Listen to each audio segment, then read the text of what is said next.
వందే వందారుమందారమిందిరానందకందలం అమందానంద సందోహ బంధురం సింధురాననం అంగం హరే పులకభూషణమాశ్రయంతి భృంగాంగనేవ ముకులాభరణం తమాలం అంగీకృతాఖిల విభూతిరపాంగలీలా మాంగళ్యదాస్తు మమ మంగళదేవతాయా ముగ్ధా ముహుర్విధ ధతి వదనే మురారే ప్రేమత్రపా ప్రణిహితాని గతాగతాని మాలాదృశోర్మధుకరీవ మహోత్పలేయా సా మే శ్రియం దిశతు సాగర సంభవాయా విశ్వామరేంద్ర పదవిభ్రమదానదక్ష మానందహేతురధికం మురవిద్విషోపి ఈశన్నిషీదతు మయి క్షణమీక్షణార్ధం ఇందీవరోదర సహోదరమిందిరాయా ఆమీలితాక్షమధిగమ్య ముదా ముకుంద మానందకందమనిమేషమనంగతంత్రం ఆకేకరస్థితకనీనిక పక్ష్మనేత్రం భూత్యై భవేన్మమ భుజంగశయాంగనాయా కాళాంబుదాలిలలితోరసి కైటభారే దారాధరే స్ఫురతి యా తటిదంగనేవ మాతః సమస్తజగతాం మహనీయమూర్తిర్భద్రాని మే దిశతు భార్గవనందనాయ బాహ్వంతరే మురజితః శితకౌస్తుభే యా హారావలీవ హరినీలమయీ విభాతి కామప్రదా భగవతోసి కటాక్షమాలా కళ్యాణమావహతు మే కమలాలయాయా ప్రాప్తం పదం ప్రథమతః ఖలు యత్ప్రభావేత్ భవాత్ మాంగళ్యభాజీ మధుమాదిని మన్మదేన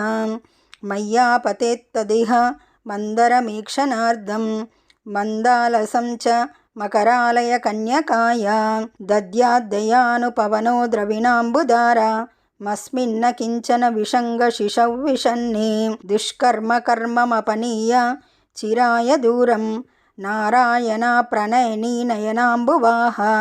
ఇష్టా విశిష్టమతయోపి యయా దయార్ద్రదృష్ట్యా శ్రీవిష్టవపదం సులభం భజంతే దృష్టిః ప్రహృష్ట కమలోదరా దీప్తిరిష్టాం పుష్టిం కృషిష్ట మమ పుష్కరవిష్టరాయ గీర్దీవతీతి గరుడధ్వజ సుందరీతి శాకంబరీతి శశిశేఖరవల్లభేతి సృష్టిస్థితి ప్రళయకేలిషు సంస్థితాయై తస్యై నమః స్త్రిభువనైక గురోస్తరుణ్యై శ్రుత్యై నమోస్తు శుభకర్మఫలప్రసూత్యై రత్యై నమోస్తు రమణీయ గుణార్ణవాయై శక్త్యై నమోస్తు శతపత్రనికేతనాయై పుష్ట్యై నమోస్తు పురుషోత్తమవల్లభాయై నమోస్తు నాళీకనిభాననాయై నమోస్తు దుగ్ధోదధి జన్మభూమ్యై నమోస్తు సోమామృతసోదరాయై నమోస్తు నారాయణవల్లభాయై నమోస్తు హేమాంబుజపీఠికాయై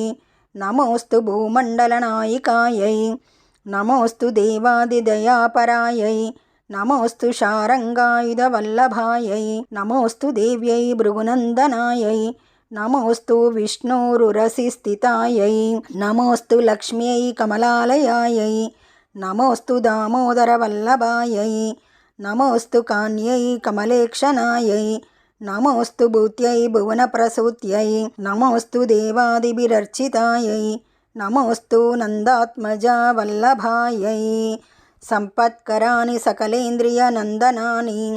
సామ్రాజ్యదాననిరతాని సరోరుహాక్షి త్వద్వందనాని దురితాహరణోద్యతాని మామేవ మాతరనిశం కలయంతు మాన్యే యత్కటాక్షా సముపాసన విధిః సేవకస్యా సకలార్థసంపదః సంతనోతి వచనాంగమానసైస్త్వాం మురారి హృదయేశ్వరీం భజే